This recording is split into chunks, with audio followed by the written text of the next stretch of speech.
మహేష్ గారు మాజీ శాసనసభ్యులు ఇన్ఛార్జ్ అయిన మహేష్ గారు విదేశ పర్యటనలో ఉండి ఉదయం మా అందరికీ ఫోన్ చేసి నేను వెళ్ళలేకపోతున్నాను, తంగెడ గ్రామంలోను అదేవిధంగా తేలుకొంట గ్రామంలోను ఇద్దరు మన పార్టీ వారిని తీసుకెళ్లి కేసులు పెట్టి హెరాస్ చేశారు, మమ్మల్ని అందరినీ వెళ్లి రమ్మని ఆయన కోరారు. ఆ ఫోను పెట్టగానే జగన్మోహన్ రెడ్డి గారి దగ్గర నుంచి ఫోన్ వచ్చింది. తంగెడ గ్రామంలో వైఎస్ఆర్ కాంగ్రెస్ పార్టీకి చెందినటువంటి ఒక యువకుడిని తీసుకువెళ్లి చిత్రహింసలకు పోలీసు వారు గురి చేశారనే విషయం నాకు చెవికొచ్చింది.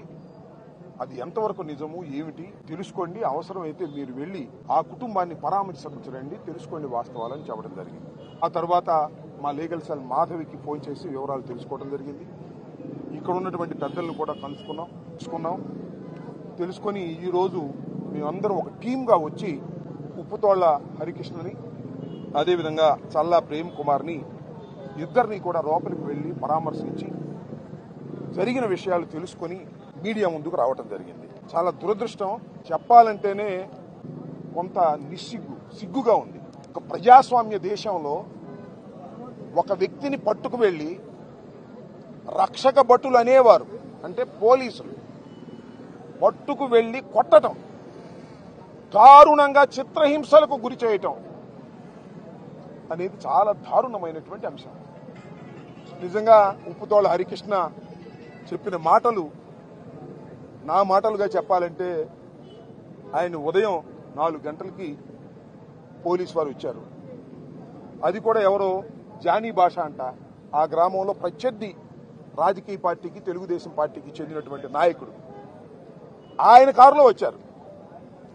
ఆయన కారులో వచ్చి మీరు రండి అంటే ఏమిటి పోలీస్ వ్యాన్ కూడా కాదు, ఎందుకు మేము ఈయన కారులో రావాలి అని తండ్రి కొడుకులు ఇద్దరు కూడా అడ్డం తిరిగి మేము వస్తాం పదండి పోలీస్ స్టేషన్, కానీ ఆ జానీ భాషా కారులో మేము రాము, ఆయన తెలుగుదేశం ఆయన మాకు వ్యతిరేకంగా ఉన్నాడు, ఆయనే మిమ్మల్ని తీసుకొచ్చి మమ్మల్ని తీసుకెళ్లాలని ప్రయత్నం చేస్తున్నారు, మేము రామని పోలీస్ స్టేషన్కి వచ్చారు. ఇందాక ఆ ఎల్లయ్య తండ్రి గారు చెప్పినట్టుగా వాళ్ళ అన్నను కూడా తోడు తెచ్చుకున్నాడు. ఎల్లయ్య పాప ఒక్కడే కాదు కదా అని వాళ్ళ అన్నగారిని కూడా ఇందాక ఉన్న అన్నగారిని కూడా తోడు తెచ్చుకుని ముగ్గురు కలిసి వచ్చారు. వచ్చిన తర్వాత పోలీస్ స్టేషన్లో మరి ఉప్పుతోళ్ల హరికృష్ణను కూర్చోబెట్టారు. కాసేపు తర్వాత పోలీస్ స్టేషన్ పక్కనే ఉంటుందంట ఇంకొకటి, ఒక ప్రైవేట్ రూమ్, అక్కడికి తీసుకువెళ్లారు. తీసుకువెళ్లి హరికృష్ణ చెప్పిన మాటలే చెప్తున్నా నేను.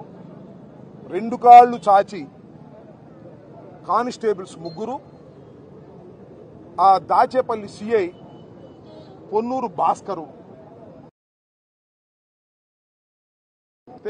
ఇతను కేకలు వేయటం, ఆ తర్వాత సాక్షాత్తు సిఐ గారే వచ్చి ఆ 2 కాళ్ల మోకాళ్ళ మీద నిలబడి ముఖం మీద కొట్టడం. What is this? ఏం చేశాడు ఆయన? అతను ఏం ఘోరం చేశాడు?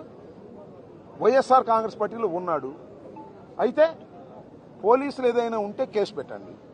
పెట్టారుగా 307 అంటే 109 బిఎన్ఎస్ పెట్టారు. అంటే మనిషిని చంపబోయాడని ఓ ఫాల్స్ కేసు పెట్టారు. మరి కొట్టడం ఏంటి? ఒక మనిషి ఇట్లా కొట్టడం ధర్మమేనా? అసలు ఆ సిఐ గారి పద్ధతి ఏంటి? This the second time Krishnaveni అనే ఆయన పట్టుకొచ్చి హైదరాబాద్లో పట్టుకొచ్చి రాత్రి 12-1 గంటకి ఆమెని ఇంట్రాగేషన్ చేశాడు. అదే విషయం మ్యాజిస్ట్రేట్ గారికి చెప్పింది. ఆమె చెబితే నోటీస్ ఇచ్చారు మ్యాజిస్ట్రేట్ గారు. మళ్ళా వీళ్ళ నాన్నగారు పెదనాన్న వెళ్లి అరుస్తూ గందరగోళం చేస్తే మళ్ళా మా పార్టీకి చెందిన వాళ్ళందరూ కూడా వెళ్ళి ఏంటి అయితే కొడుతున్నారని పెద్దగా అరిస్తే ఇవాళ పేపర్లో కూడా వచ్చి ఈనాడు రాశాడు, ఇది వైఎస్ఆర్ కాంగ్రెస్ పార్టీ వాళ్ళు దౌర్జన్యం చేశారంట అని రాశాడు ఈనాడు. ఆయన దౌర్జన్యం కాదు, రక్షించుకోవడానికి కేకలేస్తూ వెళ్లారు. అబ్బో ఇది బయటకు వచ్చేసింది, ఇక మనం అట్టి పెట్టిన లాభం లేదని తీసుకువెళ్లి కోర్టులో ప్రొడ్యూస్ చేశారు. ప్రొడ్యూస్ చేసే ముందు తీసుకువెళ్లి హాస్పిటల్లో చూపించారు. ఇది ధర్మం, అంటే ప్రొసీజర్. హాస్పిటల్లో చూపిస్తే చెప్పాడు, అయ్యా నన్ను కొట్టారు పోలీసు వారు, నా కాళ్ళు పగిలిపోయినాయి, మోకాళ్ళు పని చేయటం లేదు, నడవలేకపోతున్నానని చెప్తే మరి డాక్టర్ గారు ఏం మేనేజ్ చేశారు, ఏమి రాశాడో మాకు తెలియదు, అది రిపోర్ట్ వస్తుంది. డాక్టర్ గారు ఏమి రాశాడో వీళ్ళు ఏం మేనేజ్ చేశారో వీళ్ళేం లేదండి, వాడికి అంతకుముందే దెబ్బలున్నాయి, అంతకుముందే కాళ్ళకు దెబ్బలున్నాయి, ఇవన్నీ కొత్త దెబ్బలు కాదండి, ఈయన పోలీసు వాళ్ళు ఇవ్వటం. మరి డాక్టర్ గారు ఏం రాశాడో వస్తే తెలుస్తుంది. అతను లారీ డ్రైవర్గా పనిచేస్తున్నాడు. ఎందుకంటే తంగెడలో ఎన్నికలు అయిపోయిన తర్వాత ఎన్నికల్లో జరిగిన గొడవల వల్ల ఇతన్ని కొడతారని, ఇతని మీద కేసులు పెడతారని భయపడి తెలంగాణ వెళ్లి అక్కడ లారీ డ్రైవర్గా పనిచేసుకుంటున్నాడు. ఇంకా కాళ్ళు నొప్పులేంటి, లారీ డ్రైవర్గా పనిచేసుకుంటున్నాడు కదా, శుభ్రంగా లారీ డ్రైవర్గా పోయి హనుమాన్ జయంతి అని వచ్చాడు. దొరికాడు రాని పట్టేశారు.